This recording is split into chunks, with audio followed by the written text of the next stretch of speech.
Welcome to the Man with No Name podcast. I'm your host, the Man with No Name. I'm no single man, yet I'm every person. I'm you, exploring the highs and lows, the shared journey of parenthood, marriage, spiritual healing, and personal growth. Thanks for joining me. Episode 2, the start of the journey, breaking generational trauma and how it starts with therapy.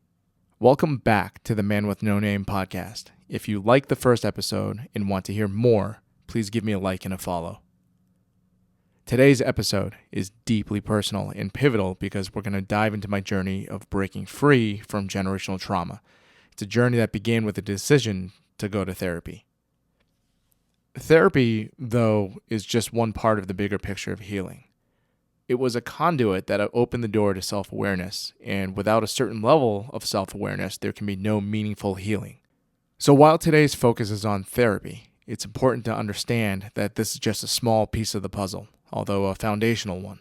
Therapy laid the groundwork for me to see myself clearly, to face these emotions and experiences I've been avoiding, and to begin to heal in a deeper, more profound way. If you're listening today, perhaps you've considered therapy or wondered if it could help you, or maybe you felt stuck in a certain pattern but just haven't known where to start. I want you to know that it's okay to feel uncertain or to feel overwhelmed by the idea of healing. Wherever you are in your own journey, know that every step forward counts. In this episode, I'll share what led me to take the first step to seek help, what early stages of therapy were like, and how the process has transformed my life, relationships, and self-understanding. We'll explore recognizing patterns, growing up in an abusive environment, and the tools I've used to heal and evolve. Most importantly, we'll talk about giving yourself grace, because healing is not a straight path, it's a journey.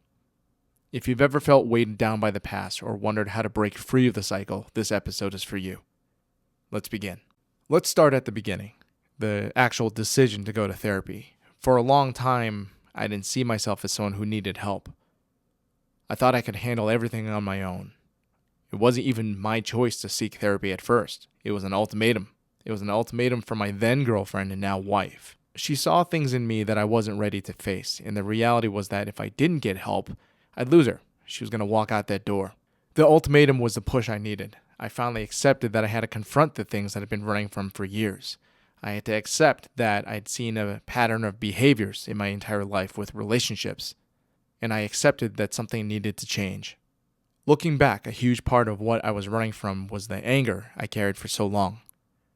Anger can feel like protection, a way to shield ourselves from pain. If you've ever felt that way, know that you're not alone in this. I get it. I spent years identifying with that anger. It was my armor. But the truth is, beneath the rage, beneath the anger, there's oftentimes something deeper. Fear, sadness, loneliness, hurt. And when we take the time to understand it, we can begin to heal.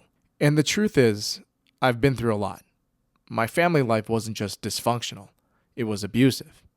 I endured physical abuse, being beaten, psychological abuse where I was constantly manipulated and made to feel like I was never enough. My anger wasn't just some random outburst. It was a way for me to survive from a very early age. I used it to protect myself from the pain I didn't know how to deal with. But my anger didn't stay confined to my teenage years. It followed me well into adulthood. There were moments where I could completely lose control, smashing things in fits of rage, driving recklessly just to feel something, to tempt death. I even considered taking my own life at times, feeling like I couldn't escape the emotions that had been bottled up in me for so long.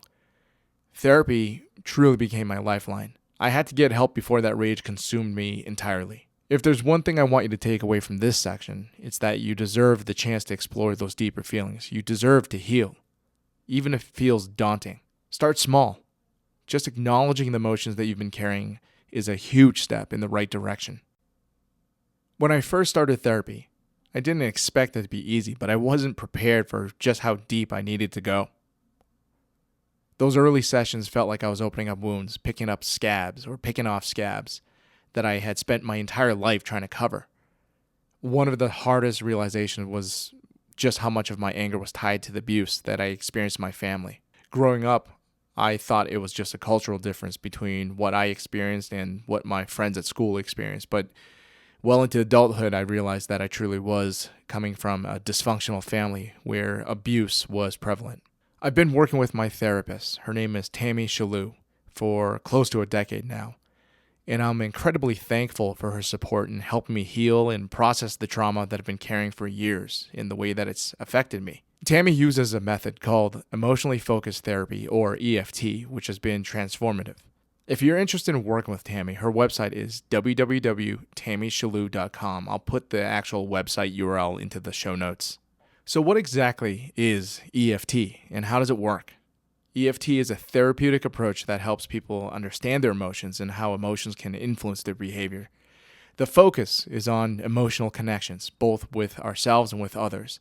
It's based on the idea that many of the same struggles we face come from unmet emotional needs, and that by addressing these emotional experiences directly, we can start to heal, we can start to build better, healthier relationships. In EFT, emotions aren't seen as things to fix or suppress. Instead, they're viewed as valuable information, data points. The anger, sadness, or fear that we often feel signals deeper emotional needs or fears that have gone unaddressed. In my case, anger wasn't just anger. It was a response to deeper feelings of fear and sadness that I've been avoiding for years on end. Tammy helped me to see that my rage was actually a defense mechanism, a shield that I built over the years to protect myself from the deeper emotional pain.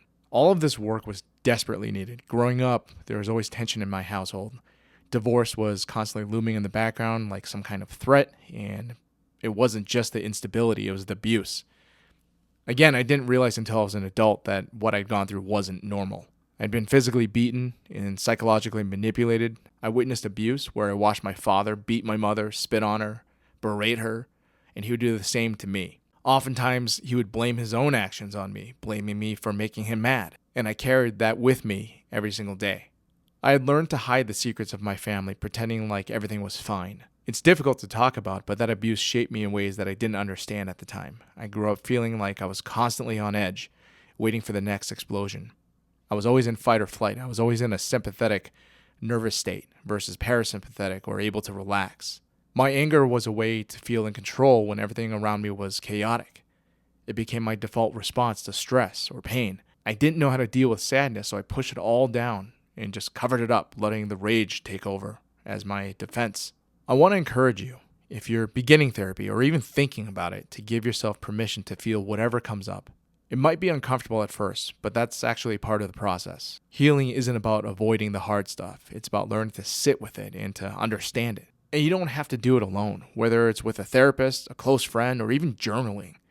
Finding a way to express those emotions is going to be key, and you deserve the space to heal. So in therapy, I learned about something called generational trauma. It's a big hot topic word nowadays. It's a bit of a revelation, honestly. Growing up, I thought the anger, the emotional suppression, the manipulation I experienced were all just part of who I was, or even who my family was. But what therapy opened my eyes to is that these patterns weren't unique to us. They were actually inherited. My parents didn't just invent this dysfunction. It had been passed down to them, and unknowingly, they passed it down to me. If you've ever felt like you're stuck in a cycle you didn't create, I want to remind you of something important. It might not all start with you, but here's the important part. Just because it didn't start with you doesn't mean it has to end the same way. You have the power to break the cycle. And if you're noticing similar patterns in your own life, I want to encourage you to approach them with curiosity and compassion. Instead of hiding from it, examine it with wonder. Ask yourself, where did this come from? Is it really mine? Or is it something that I just inherited? Understanding this doesn't mean we blame those who came before us. It means that we can start to change the pattern. You have the opportunity to transform not just your life, but the lives of future generations. With that said, it's a huge responsibility, but it's also a beautiful opportunity. So give yourself grace as you navigate this. Healing generational trauma isn't just a sprint, it's a marathon, and it's okay to take your time. As I started to dig deeper into therapy, I realized that anger was also a secondary emotion. It was a tip of the iceberg. Underneath that anger were emotions that I didn't want to face. Sadness, fear, pain, hurt. For years, I had buried those feelings under layers of rage because I didn't know how to process them. But in therapy, I started to peel back those layers and sit with the uncomfortable emotions I'd been running from for so long. Maybe you felt the same. Maybe anger feels just easier to tap into because what's underneath is too raw, too vulnerable. And that's fine. That's okay. There's no rush to uncover it all at once. It's a process and a deeply personal one. As I started to confront my primary emotions beneath my anger, something powerful happened. My relationship with anger began to shift. I saw it more as a signal of something lying underneath. It no longer felt like something I needed to hold on to. I didn't need it as armor. I learned to ask myself questions such as, what's really happening here? What's going on here? What's hiding underneath this anger? Where am I feeling this? Where is it coming from? If you've been holding on to anger, I want to invite you to do the same. Ask yourself what's underneath it. You might not get an answer right away, and that's actually fine. The important thing is being open to exploring it. It'll come with time and practice. My healing journey was not a straight line, and yours definitely won't be either. There were setbacks, days where I slipped back into old habits, where I reacted with anger instead of vulnerability. And if this happens to you, be kind to yourself. Don't let those moments define your journey. Remember that healing is about learning, growing, and continuing to move forward even when it's tough. Small steps forward, even when they're slow, are still steps forward. And there are moments where I still lose control, where the old patterns resurface, and I feel that familiar rage rising up. When that happens, I feel ashamed. I feel like I failed. On the tough days, I remind myself that setbacks don't erase the progress I've made. Each time I confront my emotions instead of running from them, I'm breaking the cycle of trauma. Each time I communicate honestly with my wife or take a moment to reflect before reacting in anger, I'm making progress. It's a win. Therapy didn't fix me. It gave me the tools to heal myself. And as I continue this journey, I hope to share what I've learned with others who might be in a similar place, struggling with anger or trauma or the generational wounds. One of the most rewarding parts of healing for me was the impact it had on my relationships. As I became more aware of my emotions and more comfortable facing them, my marriage grew stronger. I started to communicate better, to open up about what I was really feeling instead of just reacting with anger. Even my relationships with my other family members shifted. I wasn't hiding behind the anger anymore. I was learning to be vulnerable. So here's some tools for managing anger and unconscious reactions. One of the most important lessons I've learned through therapy is how to manage my anger before it manifests into something more uncontrollable, the rage. It's a skill I'm still practicing, but it's transformed the way I handle many difficult emotions. Anger can feel like at times it comes out of nowhere, but the truth is that it often builds up long before we notice it. That's why recognition is critical. Anger doesn't just exist in our thoughts. It's something that we feel physically in our bodies. Maybe you feel heat rising in your chest or pressure building in your head. Sometimes it's tightening in your muscles or a racing heart. These physical sensations are signals that anger is present, even if your mind hasn't fully caught up yet.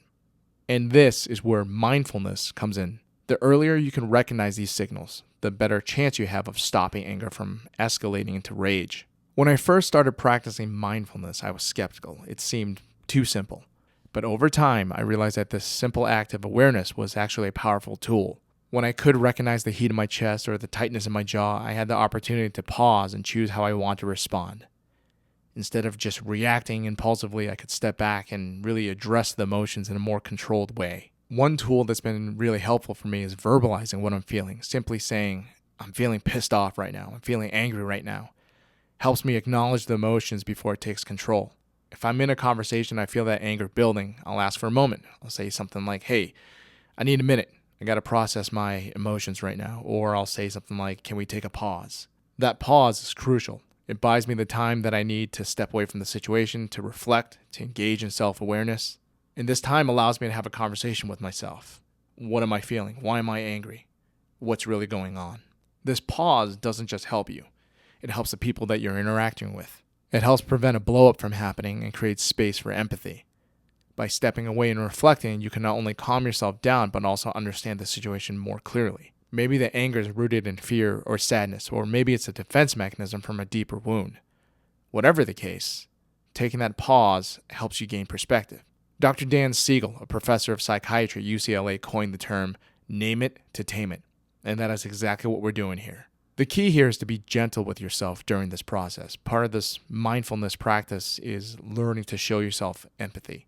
It's important to remember that we're all human and that we all have emotional responses that sometimes feel very, very overwhelming. By pausing and reflecting, you're giving yourself the chance to handle the situation with more grace, and that's something to be proud of. Now here's the cool part. Here's where neuroplasticity comes in.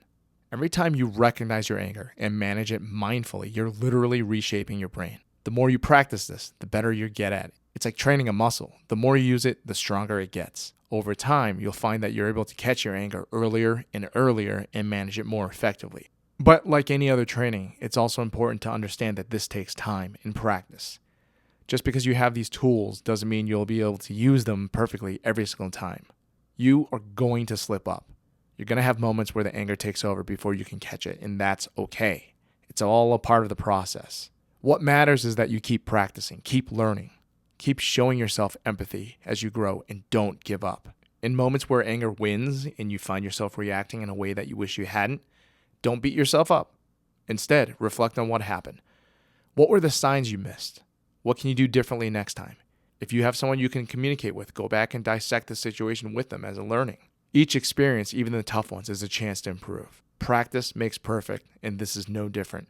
The more you practice these mindfulness tools, recognizing your emotions, pausing, reflecting, showing yourself empathy, the better you'll become at managing anger before it turns into something destructive. It's a gradual process, but one that brings everlasting change. If I've shared anything that resonates with you, I encourage you to take your own first steps, whether that's starting therapy or simply becoming more mindful of the emotions you carry.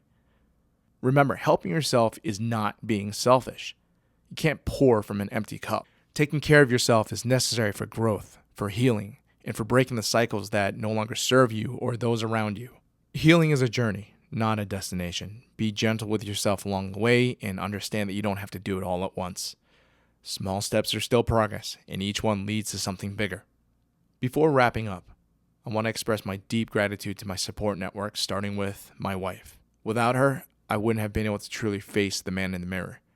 Not just the surface, but the real person underneath. She's been pivotal in my healing from the beginning, and I'm forever grateful for her love and support, even through the tough times.